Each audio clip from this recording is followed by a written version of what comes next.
फिर से मेरे चैनल एलोफीलिया में। आज हम सर्वे मेथड की बात करेंगे। सर्वे मेथड और केस स्टडी मेथड में बहुत सारी सिमिलरिटीज़ हैं। ये भी जो है, इसमें भी हम क्या करते हैं, डिस्क्रिप्शन ऑब्टेन करते हैं, डिस्क्रिप्शन लाते हैं, कलेक्ट करते हैं ह्यूमन बिहेवियर की, but from more people than direct observation. ठीक है, डायरेक्ट ऑब्जर्वेशन की बजाय हम बहुत सारे लोगों को उसमें इन्वॉल्व करते हैं। और सर्वेज जो हैं, इसमें रिसर्चर्स जो है अपने सब्जेक्ट से केयरफुली, जो पहले से ही उन्होंने सेट ऑफ क्वेश्चन प्रिपेयर किया होता है, वो उनको देते हैं। ठीक है, तो वो क्वेश्चंस हो सकता है उनके एटीट्यूड से रिलेटेड हो, उनके बिलीफ से रिलेटेड हो, या उनके एक्ट करने के तरीके से रिलेटेड हो। एक जो सर्वे है, या फिर इट इज़ समटाइम्स कॉल्ड, इसको क्वेश्चनर भी कहा जाता है, क्योंकि ज़्यादातर ये क्वेश्चनर फॉर्म में आता है, एक प्रिंटेड फॉर्म में आता है विद क्वेश्चंस, जो रिसर्चर्स को अलाउ करता है कि वो एक लार्ज अमाउंट ऑफ इंफॉर्मेशन को गैदर कर सके। ठीक है, कलेक्ट कर सके। ठीक है, और एक बड़े ग्रुप से, लार्ज नंबर ऑफ पीपल से, और कम समय में कर सके। ओके, फिर इन राइटिंग दीज क्वेश्चंस, अब ये जो वो क्वेश्चन प्रिपेयर कर रहा है, उसमें वो जो क्वेश्चंस लिख रहा है, उनको लिखते समय रिसर्चर्स को क्या ट्राई करना पड़ता है, उनको इस बात का ध्यान रखना पड़ता है कि वो वेग और बायस्ड वर्डिंग नहीं यूज़ करें। उसमें जो भी वो क्वेश्चंस लिख रहे हैं, क्वेश्चन बिल्कुल टू द पॉइंट होना चाहिए, बिल्कुल डायरेक्ट होना चाहिए। ठीक है, वेगली वर्डेड क्वेश्चंस जो है वो कन्फ्यूजन क्रिएट करते हैं। ठीक है, जो ठीक से क्वेश्चन फ्रेम नहीं हुआ है, जो क्वेश्चन बिल्कुल क्लियर नहीं है, वो बाद में कन्फ्यूजन क्लियर कहते हैं कि क्या पूछा गया है। ठीक है, और जो बायस्ड क्वेश्चंस हैं, वो जो सब्जेक्ट्स हैं, वो हो सकता है कि उन क्वेश्चंस का सही रिस्पॉन्स नहीं दें। वो उनको ऑब्वियसली वो उनको प्रॉम्प्ट करेंगे कि वो उनको वो रिस्पॉन्स दे जो कि रिसर्चर चाहता है, ऐसा रिस्पॉन्स वो ना दें। ठीक है, सर्वेज जो हैं वो डिपेंड करते हैं direct contact with those persons. अब इसमें डायरेक्ट कांटेक्ट तो आएगा ही पर्सन्स के साथ जिससे आपने सैम्पल कलेक्ट करना है। ठीक है, ये sample of those whose characteristic behaviour attitude are relevant for specific, जो भी आपने स्पेसिफिक इन्वेस्टिगेशन करनी है, उससे आपका डायरेक्ट कांटेक्ट तो रहेगा ही सब्जेक्ट के साथ। नहीं, आप जिसको क्वेश्चनर दे रहे हो, आप उसको बताओगे नहीं कि आप क्या स्टडी कर रहे हो और आप उनसे क्या एलिसिट करवाने वाले हो। ठीक है, उन क्वेश्चंस के आंसर्स को उन्होंने कैसे देना है। सर्वेज जो है साथ ही साथ सप्लाई करते हैं क्या, how many and how much information. ठीक है, कितनी इन्फॉर्मेशन। फॉर एग्जाम्पल लेके समझते हैं कि how many people are aggressive, कितने लोग अग्रेसिव हैं, कितने लोगों में अग्रेशन है, गुस्सा है, एंगर है। ठीक है, या फिर हाउ मेनी यूज़ लाइब्रेरी, कितने लोग जो हैं वो लाइब्रेरी यूज़ करते हैं। इस तरीके के क्वेश्चंस का आंसर जो है आपको सर्वे मेथड से मिल जाता है। सर्वेज जो है they are used to obtain information, या फिर पॉलिटिकल ओपिनियंस में भी होता है, कंज्यूमर प्रेफरेंसेस क्या रहती हैं, हेल्थ केयर नीड्स कैसी रहती हैं, और ऐसे बहुत सारे टॉपिक्स हैं, जैसे गैलप पोल हो गया, यूएस सेंसस हो गया, ओपिनियन पोल्स हो गए। ओपिनियन पोल्स के से याद आया, जैसे हम लोग वोटिंग करते हैं, उसके बाद वो पोल एग्जिट देते हैं ना टीवी पे न्यूज़ वाले, तो वो क्या है, वो सर्वे मेथड का ही एक पार्ट है। वो सब लोगों के पास जा जा के तो नहीं कलेक्ट कर सकते हैं इन्फॉर्मेशन। वो क्या करते हैं, कुछ रिप्रेजेंटेटिव ग्रुप ऑफ पीपल से जो है वो रिस्पॉन्स लेते हैं, और बाद में उसके बेस पे वो एग्जिट पोल, जो ओपिनियन पोल जो है, वो उसको दिखाया जाता है। एंड एडिक्वेट सर्वे जो है, उसमें केयरफुली प्रोटेस्टेड क्वेश्चनर होना चाहिए। ठीक है, मतलब कि जो क्वेश्चनर दिया जा रहा है वो केयरफुली डिज़ाइन हुआ होना चाहिए।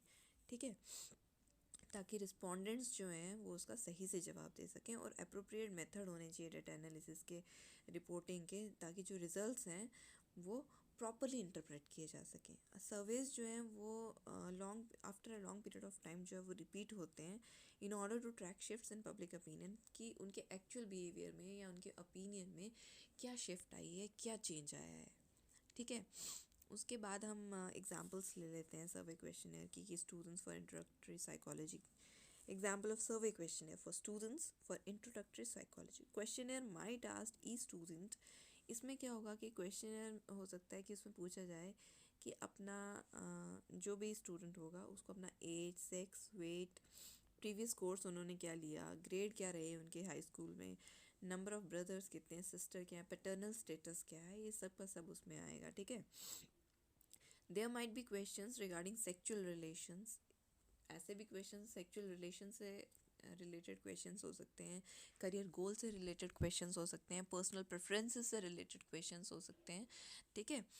तो जो एम रहेगा सर्वे का वो क्या रहेगा कि रिलेशन ट्रेड्स के बीच में क्या रिलेशनशिप है उसको डिस्कवर करना है उन्होंने। फॉर एग्जांपल लेके समझते हैं कि सर्वे हमें क्या दिखाते हैं कि फैमिली बैकग्राउंड या सोशियो इकोनॉमिक स्टेटस जो है वो किससे रिलेट करता है, मैरिटल स्टेटस रिलेट करता है, ठीक है। और वो कैसे रिलेट करता है मैरिटल स्टेटस से, एम्प्लॉयमेंट से रिलेट करता है, नंबर ऑफ़ चिल्ड्रन कितने चाहिए उससे रिलेट करता है। अगर आप एक अच्छे सोशल बैकग्राउंड से हैं तो आप चाहेंगे कि आपका जो बच्चा है उसकी मैरिज जो है वो एक अच्छे सोशल बैकग्राउंड वाली फैमिली से हो, एजुकेशन जो है वो अच्छे, एम्प्लॉयमेंट होनी चाहिए एंड ऑल दैट, ठीक है। फिर जो रिस्पॉन्सेज होंगे, जो क्वेश्चनियर इन्वेस्टिगेट किए जा रहे हैं, वो can learn how individual trades group in deals कि जो इंडिविजुअल्स हैं वो अपने आप को कैसे ग्रुप करते हैं, ठीक है।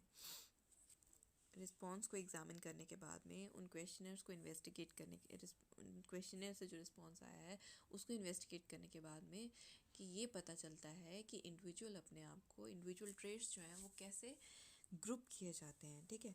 अब टोटल रेंज क्या रहती है क्वेश्चंस की एक सर्वे में? पर्सनल डेटा रहता है जिसमें sex, age, education, occupation, religion, nationality, ये सारी चीज़ें आती हैं। फिर इन्वायरमेंटल डेटा रहता है कि कहाँ रह रहे हैं, फ्रेंड्स कैसे हैं, रिलेटिव्स कैसे हैं, घर का इन्वायरमेंट कैसा है, वगैरह वगैरह। बिहेवियर डेटा जो है उसमें सब्जेक्ट का, जो भी आपका सब्जेक्ट है, रिस्पोंडेंट है, उसका बिहेवियर रहता है, ठीक है। फिर लेवल ऑफ इंफॉर्मेशन की बात करेंगे कि सब्जेक्ट का ओपिनियन कैसा है, उसका एटीट्यूड कैसा है, उसका पर्पस क्या है, उसका मोटिव क्या है, और उसकी एक्सपेक्टेशंस क्या हैं। ये सब की सब चीज़ें जो हैं सर्वे के अंदर आती हैं, जो भी आप उसमें क्वेश्चंस को फ्रेम कर रहे हैं, जो क्वेश्चन आप बना रहे हैं। अब स्टेप्स ऑफ सर्वे की बात करेंगे। बहुत सर्वे के जो स्टेप्स हैं उसमें सबसे पहले जनरल ऑब्जेक्टिव कि सर्वे क्यों कंडक्ट किया जा रहा है, फिर स्पेसिफिक ऑब्जेक्टिव कि ये जो हम सर्वे कंडक्ट कर रहे हैं इसके बाद में इससे हम क्या आउटपुट चाहते हैं, ठीक है। उसके बाद सैम्पल कि किस तरीके के लोगों को जो है स्टडी करना चाहिए और कितना साइज़ रहेगा सैम्पल का, कितना पॉपुलेशन उसमें इंक्लूड होगा, ठीक है। फिर क्वेश्चनर कैसा होना चाहिए? आपने इंटरव्यू लेना है, आप बाया टेलीफोन क्वेश्चनर को रिप्रेजेंट कर रहे हो, वाया मेल कर रहे हो या टीवी के थ्रू कर रहे हो, ठीक है। फिर फील्ड वर्क रहता है कि पर्सनल इंटरव्यूज़ को कंडक्ट करना। फिर कंटेंट एनालिसिस रहती है जिसमें डेटा का टेबुलेशन किया जाता है, कोड प्रिपेयर किए जाते हैं, लिस्ट ऑफ मेजर आइटम्स को नंबर किया जाता है। फिर कोडर्स जो हैं वो मस्ट बी ट्रेंड, जो भी कोडर्स हैं वो ट्रेंड होने चाहिए, उसके बगैर ये चीज़ जो है फुलफिल नहीं हो सकती है, ठीक है। अब एनालिसिस प्लान क्या रहेगा? क्वेश्चनियर्स जो है उसमें 50 से 100 क्वेश्चंस होने चाहिए। कोडिंग जो है रिस्पॉन्सेज की is to be done according to the sample and questions, कि सैम्पल कैसा है और क्वेश्चंस कैसे हैं उसके अकॉर्डिंगली कोडिंग रहेगी। एनालिसिस और रिपोर्टिंग रहेगी लास्ट में। डेटा जो है उसको एनालाइज किया जाएगा, उसकी रिलायबिलिटी को डिटर्मिन किया जाएगा कि कितना रिलायबल है। जो रिपोर्ट है वो लिखी जाएगी, ठीक है, on the basis of the survey findings, कि आपके सर्वे की फाइंडिंग्स क्या हैं उसके बेसिस पे। अब लिमिटेशंस क्या रहेगी सर्वे मेथड की? क्योंकि हम शुरू से कह रहे हैं कि अगर बेनिफिट्स हैं तो लिमिटेशंस भी हैं, तो लिमिटेशंस के बारे में पढ़ेंगे। जो limit, it is based on sample which is subject to sampling error. क्योंकि सैम्पल बेस्ड है, सैम्पलिंग एरर का हमेशा स्कोप रहेगा। It depends on voluntary cooperation of respondents. अब आप ऐसा तो नहीं है कि किसी के भी हाथ में क्वेश्चन पकड़ा दोगे, आपको पहले उनका कॉपरेशन चाहिए, वो भी वॉलंटरी कॉपरेशन, वो खुद तैयार होने चाहिए, रेडी होने चाहिए कॉपरेट करने के लिए। There are limits to the number of topics that can be covered in a survey, ठीक है।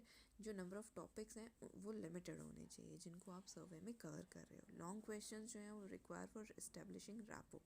लॉन्ग क्वेश्चंस की ज़रूरत क्यों है? ताकि सब्जेक्ट के साथ रैपो इस्टेब्लिश की जा सके। लेकिन जो क्वेश्चनियर हैं उनकी लेंथ की एक लिमिटेशन होनी चाहिए। टू लॉन्ग क्वेश्चंस जो हैं वो नहीं होना चाहिए। फॉर एग्जांपल एक सर्वे में जो है personal maladjustment, we need long question. अगर हम पर्सनल माल एडजस्टमेंट पे सर्वे कर रहे हैं तब हमें लॉन्ग क्वेश्चंस की ज़रूरत रहेगी। हिस्टोरिकल स्टडीज़ जो हैं वो इस मेथड से नहीं हो सकती हैं। तो ये इसकी लिमिटेशंस थी। अब टाइप्स ऑफ सर्वे भी हैं, ठीक है, जिसमें कि मेल सर्वे है, पर्सनल इंटरव्यूज़ रहेंगे, टेलीफोन सर्वे रहेंगे। अब मेल सर्वे में क्या है कि जो मेल सर्वेज हैं वो रिप्रेजेंट करते हैं the common means of distributing self administered questionnaires. इसमें सेल्फ एडमिनिस्ट्रेड क्वेश्चनियर्स रहेंगे। प्रिंसिपल एडवांटेज क्या रहेगा मेल सर्वेज का? They can be done relatively quickly. वो एज़ कम्पेयर टू डायरेक्ट वो ज़्यादा जल्दी होते हैं, because they are self administered. क्योंकि सेल्फ एडमिनिस्ट्रेड होते हैं वहाँ पे उनको कोई कंट्रोल नहीं होता है, कोई इंस्ट्रक्शंस नहीं होती हैं, ठीक है। तो जो मेल सर्वेज हैं वो अवॉइड करते हैं प्रॉब्लम्स ऑफ इंटरव्यूअर बायस। उसमें इंटरव्यूअर बायस का प्रॉब्लम भी सॉर्ट आउट हो जाता है। मेल सर्वेज जो बेस्ट डील करते हैं with the highly personal embarrassing topics, जैसे आपके हाईली पर्सनल टॉपिक्स हैं, एम्बेरेसिंग टॉपिक्स हैं, वो मेल सर्वे के साथ बहुत अच्छे से डील किए जा सकते हैं, specially when anonymity of respondent preserved. मतलब कि इसमें क्या रहता है कि जो भी रिस्पोंडेंट है उसका जो भी एनोनिमिटी है, मतलब उसका जो नाम है वो उसमें प्रिजर्व नहीं आता। It is less costly than interview, और ये एक इंटरव्यू से कम कॉस्टली है। मेजर प्रॉब्लम क्या रहती है मेल सर्वे के साथ कि जो रिस्पॉन्स है वो बायस हो सकता है, which is a threat to the representativeness of the sample, जिसकी वजह से हो सकता है जो आपको सैम्पल का डेटा मिल रहा है वो उतना इफेक्टिव नहीं हो। जो मेजर फैक्टर रहेगा which leading to response bias is low response rate. इसमें लो रिस्पॉन्स रेट रहता है। Often people are not interested. ज़्यादातर लोग अक्सर लोग जो हैं इंटरेस्टेड नहीं होते हैं। They are too busy to return a question. वो बहुत बिजी हैं ताकि वो क्वेश्चन में वापस जाएँ। लो रिस्पॉन्स रेट जो है वो स्मॉल सैम्पल्स को प्रोड्यूस करता है। ये इसका मेल सर्वे मेथड का जो है लिमिटेशन है। अब पर्सनल इंटरव्यूज़ की बात करेंगे तो ये सीरीज़ है ओपन एंडेड क्वेश्चंस की, जिसकी वजह से हम बेसिक डिटेल इन्फॉर्मेशन की सब्जेक्ट की जो है वो कलेक्ट करते हैं। यूजुअली सब्जेक्ट का जो रिस्पॉन्स है, ठीक है, सब्जेक्ट के जो रिस्पॉन्सेज रहते हैं वो रिकॉर्ड होते हैं एक टेप में और लिखे जाते हैं। रिस्पोंडेंट्स जो है usually contacted in their homes या उनके घरों में उनको कांटेक्ट किया जाता है। ट्रेंड इंटरव्यूअर जो है वो एडमिनिस्टर करता है क्वेश्चनियर को। इंटरव्यू, इसका मतलब कि इंटरव्यूअर जो है वो ट्रेंड होना चाहिए, ठीक है। ही और she must be a trend psychologist, ठीक है। और पर्सनल इंटरव्यू जो है वो फ्लेक्सिबिलिटी का भी स्कोप रखता है क्वेश्चन पूछते समय, ठीक है। As compare to the mail survey में ऐसा नहीं होता है। यहाँ पे जो इंटरव्यूअर है वो क्लैरिफिकेशंस ले सकता है अबाउट द एम्बिगुअस आंसर्स, जो कि आंसर्स में कन्फ्यूजन्स हैं जिन क्वेश्चंस में, वो ओपन एंडेड क्वेश्चंस में जहाँ पे कन्फ्यूजन है वो उसकी क्लैरिफिकेशन ले सकता है भाई, ठीक है। क्योंकि डायरेक्ट कांटेक्ट है, पर्सनल कांटेक्ट है। पर्सनल इंटरव्यू जो है वो is offset by two disadvantages. दो डिसएडवांटेजेस हैं। एक तो हाई कॉस्ट रहता है इसका, दूसरा इंटरव्यूअर्स का बायस आ जाता है इसमें। बायस तब होता है when interviewer try to adjust the wording of a question.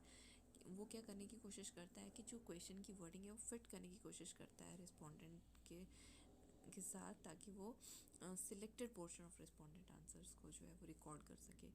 तो it can be remove by highly motivated well paid interviewers who are properly trained. इसलिए इस जो डिसएडवांटेज को हम बड़ी आसानी से ओवरकम कर सकते हैं अगर हमारे पास एक प्रॉपरली ट्रेंड इंटरव्यूअर हो, ठीक है। हाईली मोटिवेटेड होना चाहिए और उसको अच्छा पे किया होना चाहिए। अब जो थर्ड पॉइंट है दैट इज़ द टेलीफोन सर्वे। ये हाई ट्रैवल कॉस्ट रहती है, डिफ़िकल्टीज इन्वॉल्व होती हैं supervising interviewers have let the researcher to have telephone survey और इंटरव्यू। क्योंकि इसमें हाई कॉस्ट नहीं रहती है, जैसा कि हमने देखा कि पर्सनल इंटरव्यूज़ कॉस्ट को हाई कॉस्टेड हैं, उसमें ट्रैवल करना पड़ता है फिर उसमें।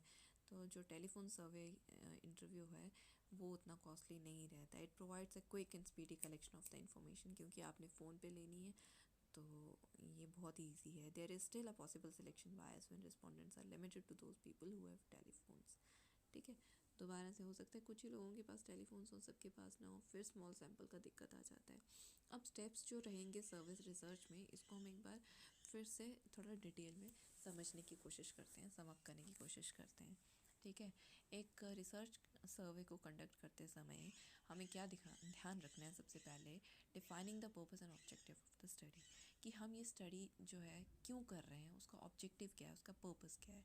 मतलब कि जो प्रॉब्लम है, why to conduct a research, research क्यों कंडक्ट करनी है, व्हाट इज़ इट्स वर्थ, क्यों, क्या इसकी वर्थ रहेगी। जो क्लियर ऑब्जेक्टिव फॉर्मुलेशन होनी चाहिए, कि ऑब्जेक्टिव जो है आप बिल्कुल क्लियर होना चाहिए आपका, कि ये रिसर्च, ये जो सर्वे रिसर्च है क्यों की जा रही है, ठीक है। फिर selecting and defining the target population, उसके बाद आपने फाइंड आउट करना है कौन सी पॉपुलेशन है जिसको आप सिलेक्ट करोगे, डिफाइन करोगे, ठीक है, जिससे कि आपने सैम्पल कलेक्ट करना है, जिसको कि आपने स्टडी करना है।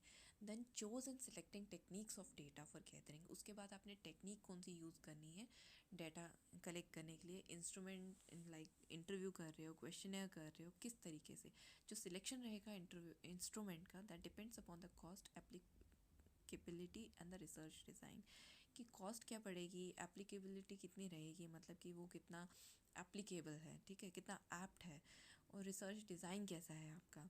ये सारी चीज़ें जो हैं बहुत बहुत ज़रूरी हैं वाइल कंडक्टिंग ये सर्वे रिसर्च। और जो मेजर और गुड रिप्रेजेंटेटिव सैम्पल है of the population is to be taken, ठीक है, एक मेजर और good representative of the population is to be taken. एक बड़ा पोर्शन जो है और गुड पोर्शन जो है पॉपुलेशन का, that should be taken as a sample, a major and good representative of the sample population to be taken. This is very very important. Process of data gathering, जो process है data gathering का, जहाँ पे interviews, questionnaires और दूसरे instruments जो हैं वो questions को use for which the questions are pre-designed, ठीक है, जो भी interviews, questionnaires जो है instruments use किए जा रहे हैं pre-designed questions के लिए, ठीक है। उसके बाद क्वेश्चनर्स अगर यूज़ हो रहा है, फॉलो अप, इसको फॉलो करना है। Question asked from the interview are answered, ठीक है, जो भी क्वेश्चन पूछा जा रहा है उसका आंसर आना चाहिए, उसको इवेलुएट होना चाहिए। इस तरीके से ही डाटा गैदरिंग जो है वो कंप्लीट होगी। एक बार डाटा गैदरिंग का प्रोसेस कंप्लीट हुआ, उसकी एनालिसिस होगी, उसकी इंटरप्रिटेशन होगी, ठीक है, for which the results are concluded. उसके बाद रिजल्ट्स को कंक्लूड किया जाएगा और फाइंडिंग्स को जर्नलाइज किया जाएगा, उसका रिजल्ट जो है वो बताया जाएगा। जितनी भी स्टडी है is present in the form of the research report. ये सारी की सारी स्टडी जो है किस फॉर्म में प्रेजेंट होगी, रिसर्च रिपोर्ट में, जिसको कि सर्वे रिपोर्ट भी कहा जाता है, ठीक है, ताकि आगे फर्दर ट्रांसमिशन हो सके, उसकी फर्दर उसकी स्टडी हो सके, ठीक है, अगर कोई और इंटरेस्टेड है उसकी स्टडी करने में। दस the survey type of research is complete while following the above 8 steps. In 8 steps को फॉलो करके सर्वे रिसर्च को कंप्लीट, स्टडी को कंप्लीट किया जाता है।